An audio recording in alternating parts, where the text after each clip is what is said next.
Hello and welcome to another thrilling episode of the Andrew Eborn Show, where I am delighted that my very special guest is the wonderful Ian Rowland. How are you, Ian? Good afternoon, Andrew. Very nice to join you. Thank you for having me on the show. It's great to see you, talk to you via this miracles of technology in the time of plague. Yeah. The time of plague, and it's an unprecedented time. In fact, an unprecedented time for using the word unprecedented. It is quite extraordinary. I remember seeing somebody online a couple of months ago saying, frankly, I preferred it when everything was precedented. Oh, we love it. It's glorious. And I tell you what, everybody's been reinventing themselves, haven't they? Many people have had to, but this is the sad part. When we got into lockdown and March became April and April became May, I realized my own life had scarcely been affected at all. Really very little different. And at first, for a moment, I was happy about that. And then I thought, oh, hang on. What a terribly sad indictment of my life that this hasn't actually made much difference at all. So a lot of people have had to reinvent themselves, but I'm kind of doing what I normally do. Apart from sleeping and exercising and occasionally seeing friends, I sit at the desk of creative joy. You know this, you know me well long enough. I sit at the desk of creative joy and I write books and I write booklets and I build websites and I love it. I love all the technology that's available and I do my marketing and it's great. I'm having a great time. And not only that, you are probably one of the most prolific and diverse people I know. And I know a few prolific and diverse people, I have to say. And what's happened, Ian, is over lockdown, as you probably know, I've been talking to the great, the good, and the unwashed around the world. We've done about 600 of these videos with everybody from every walk of life. I can't hear you. Hello and welcome to another thrilling edition of the Andrew Eborn Show, where I'm delighted, with no hitches at all, we have the glorious Ian Rowland. How are you, Ian? I'm very well, sir. Very good to talk to you. Thank you for having me on the greatest TV channel in the world. Very nice to be a guest and nice to see you and talk to you again. It's always a joy. I've got a wonderful sense of deja vu, which is always a thrill. Get that wonderful little hook. We were talking beforehand about the young Ian Rowland, because they always say, as Socrates used to say in between playing football, he used to say, show me a boy to the age of 7 and I'll show you the man. And I remember we were talking last time about you as a young Lancashire lad. And you were remembering those early days about how wet it was, almost as wet. The only other place which came close was Dublin. What else do you remember about your early childhood? Yeah, it was all good. Yes, I come from the northwest of England, not far away from Manchester. And it was all good and nice family background and brother and sister and all that. And schools were good. And absolutely the notable part of it was climate, which was absolutely terrible. Lancashire in the 60s and 70s was sometimes wet and miserable, but sometimes for a change, it was miserable and then wet. And the upside is, we've mentioned before once, was that as you know, I've been lucky enough to do traveling, and literally everywhere I go in the world has a better climate than the one I grew up with. So where I go, I travel. I never complain about the weather or always a bit chilly or a bit, because it's always an improvement on the first 18 years of my life. And the only place that came close, a place I love and I like very much, was Dublin. I just happened to be there on a really, really cold 3 days. I was doing a conference. And this is the first time I've been somewhere and I thought, this is about on a par with what I grew up with. They're always glorious. And talking about, childhood and things like that, is that, you now are so diverse in the skills that you have. You're helping people improve their lives. You're getting rid of addiction. It's quite topical because today is Suicide Awareness Day, which is really, really important. As you know, you came along and helped a lot of people when I brought you along to Equity to address a capacity crowd to learn how to be better and how to self-promote and all those glorious things. Tell me about your childhood. Was it a happy childhood? It was all good, but I did unfortunately develop a very unhealthy addiction to sugar and starch, which of course, in the way of these things, it didn't show to begin with because your body's still building itself and still, I didn't look like that kid at school or anything. But all the seeds sowed, all the bad habits, and I've had a good life, a great life, and lots of interesting things, and lots of nice things have happened.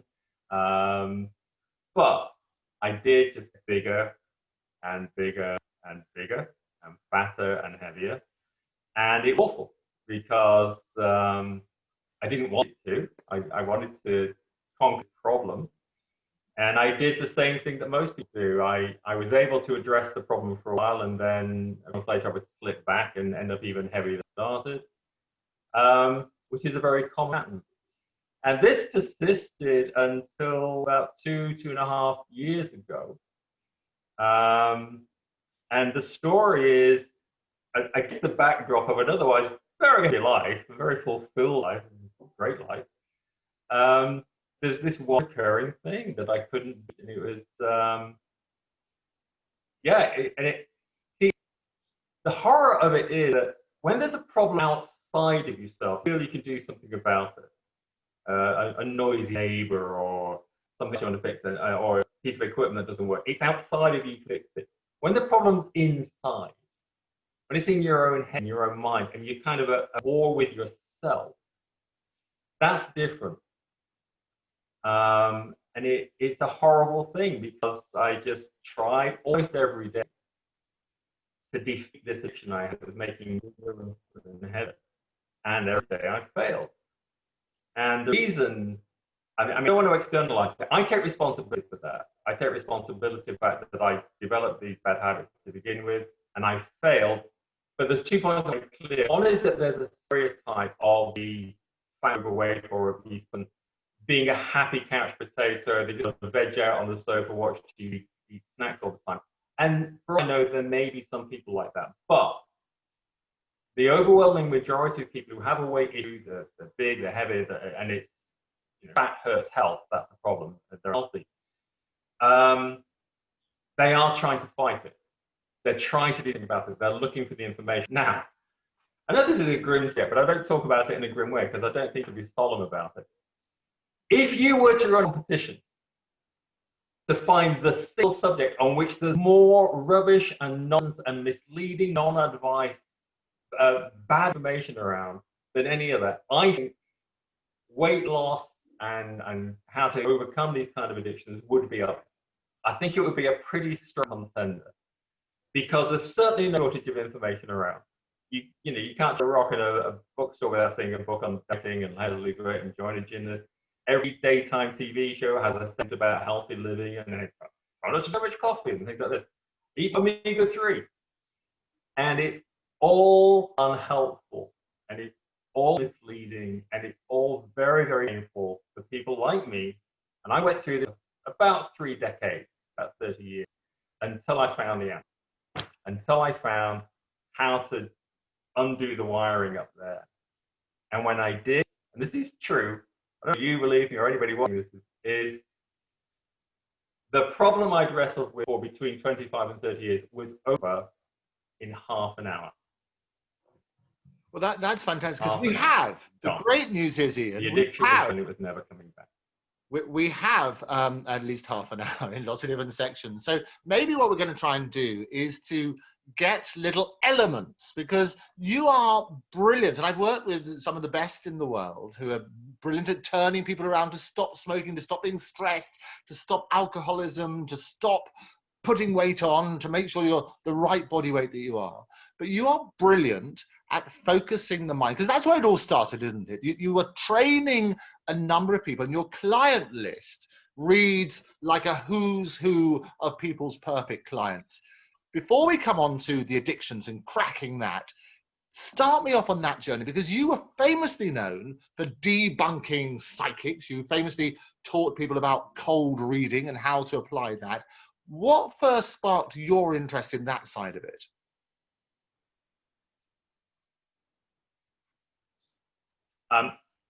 Your voice is down a little bit, just the last bit of the questions, really, and I'll talk about whatever you want to talk about. Okay, so I was just talking about what sparked your first interest in debunking things such as psychics and helping people to cope with cold reading and things like that? I still don't know what you're asking.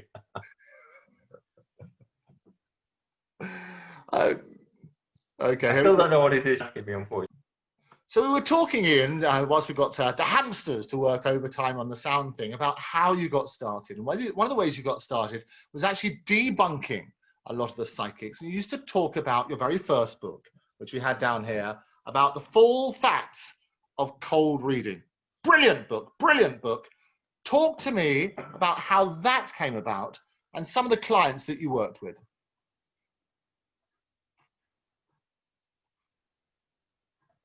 Well, it is quite interesting, actually. I got into magic and mind reading stuff when I was quite young, and I had a wonderful mentor who I think you know, called David.